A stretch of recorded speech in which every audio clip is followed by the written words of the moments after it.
Narcissistic people are characterised with traits such as that sense of entitlement, exploitative behaviour, lack of empathy, grandiosity, preoccupied with themselves, very self-centred people.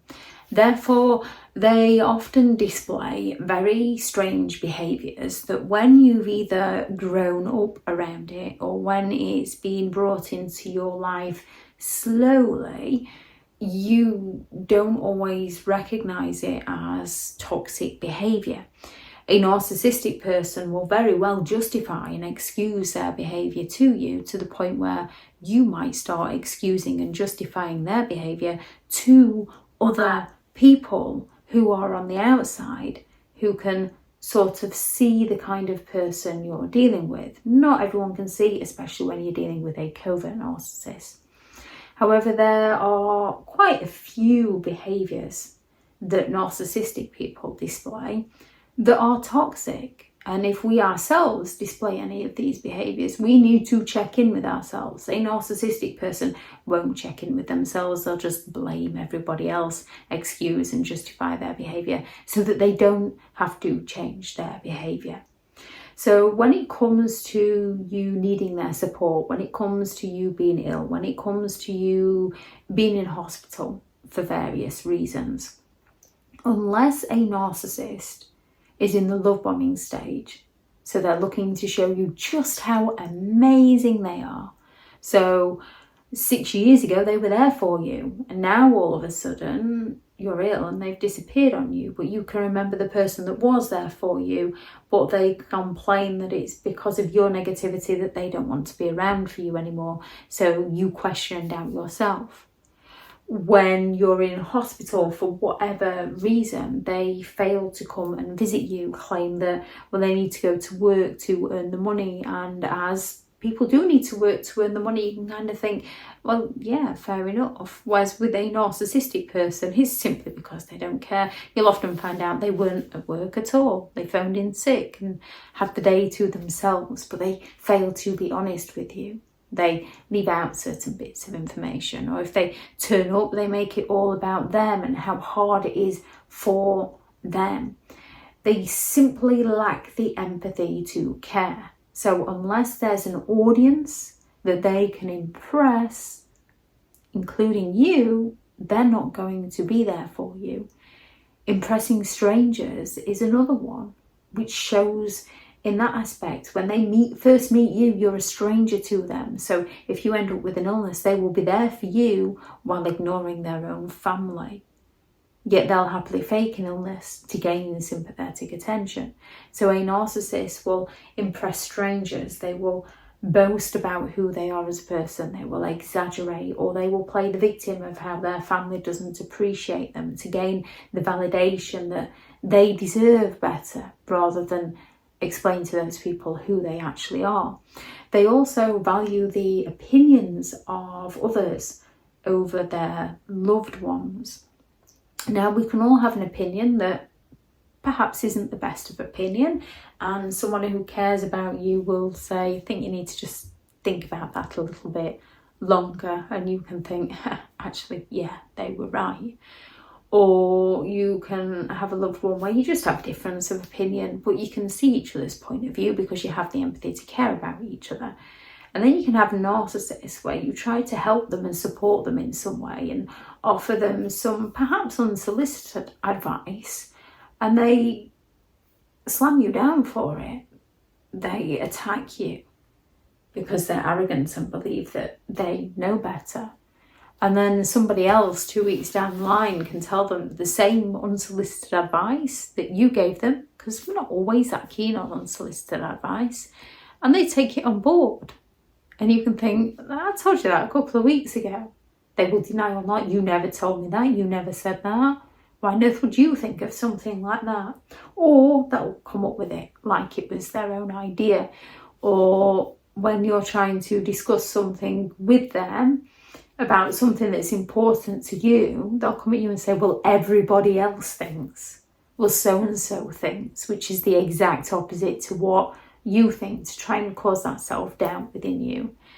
They will go all out to accuse you, of being crazy, of being insecure, of being bitter, of being jealous. Not only do they accuse you of these things, they usually provoke these feelings within you. You feel like you're going crazy around a narcissistic person and all their gaslighting and projection and silent treatments and triangulation. It causes a lot of confusion and self-doubt. So you feel like you're going crazy, and then they accuse you of going crazy, which validates how you feel. So you don't recognize it's them that's causing those feelings within you. They will happily take your things without asking.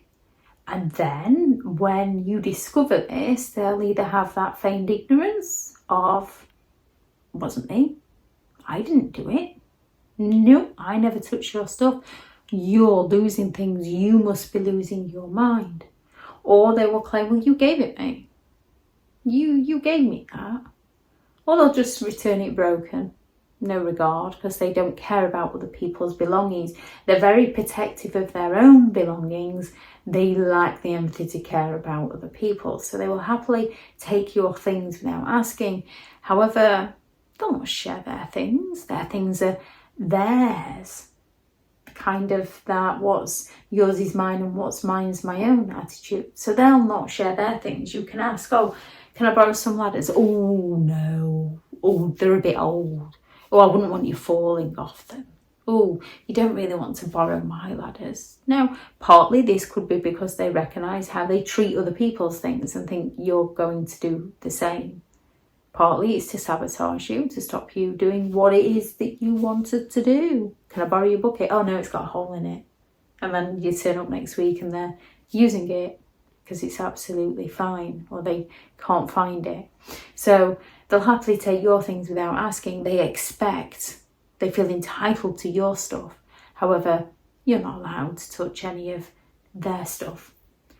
Making random noises while you're sleeping, just randomly coughing. Now, as people can cough, it's easy for them to say, I'm ever sorry, I've got a cough, rather than recognise that they're doing this repetitively to wake you, to disturb you. Or they'll get up and start slamming all the kitchen doors. And then when you say something, they'll come up with some pathetic made breakfast and accuse you of being ungrateful because of all the effort they've gone to.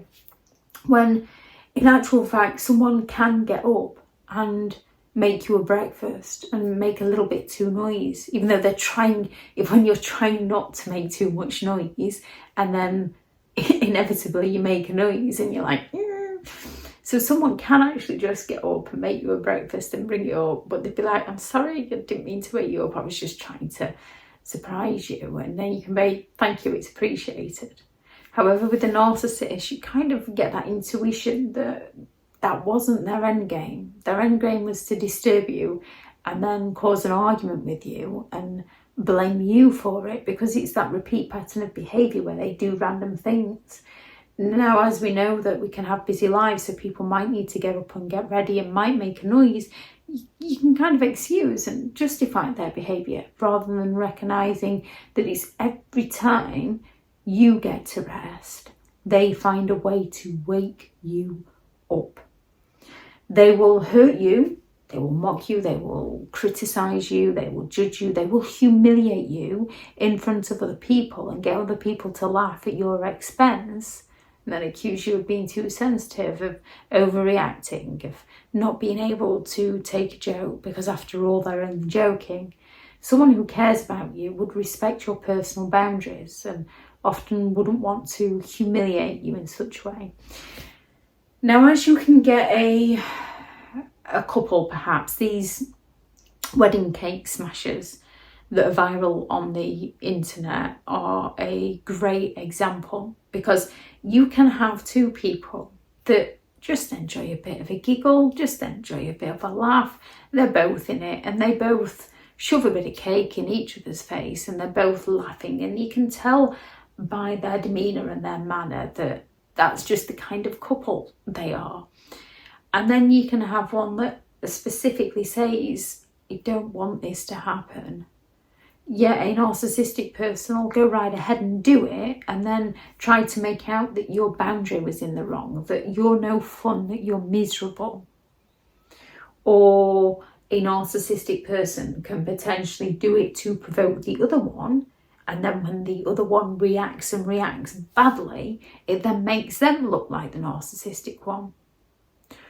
Or because the narcissistic one is all joking, they can do it in a joking manner to the narcissistic one, who then gets offended that you humiliated them and then takes it too far.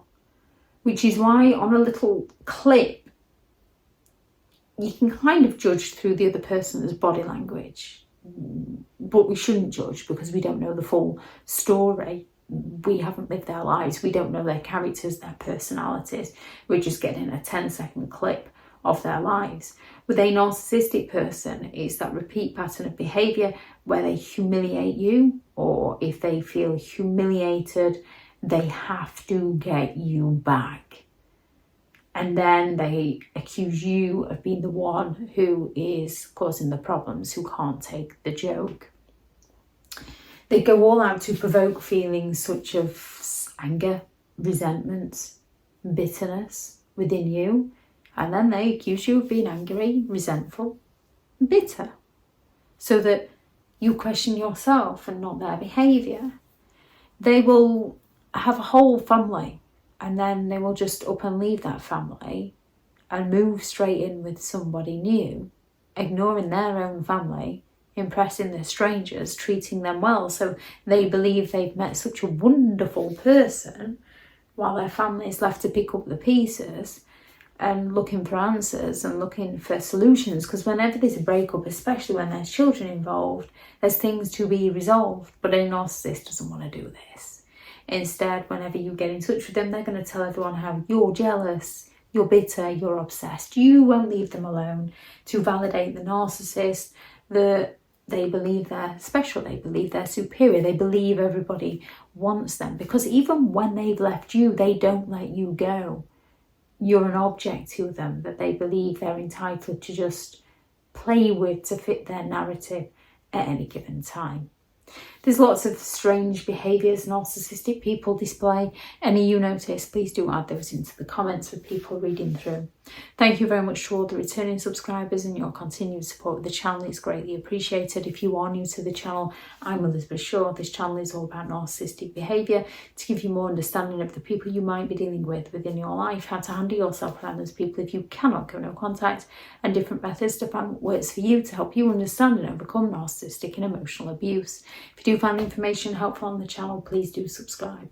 If you are looking for further help and support in understanding and overcoming narcissistic and emotional abuse, I do have several online guides available, and those teachable links are in the video description. If you're looking for someone to speak to, I have partnered with BetterHelp, and their sponsored link is also in the video description.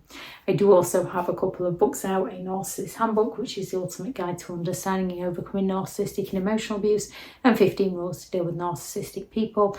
Those are out now on Amazon, and I shall link those into the description also if you'd like to go and check them out. Go out there and create the day that you deserve, because you do deserve to have an amazing day. Bye.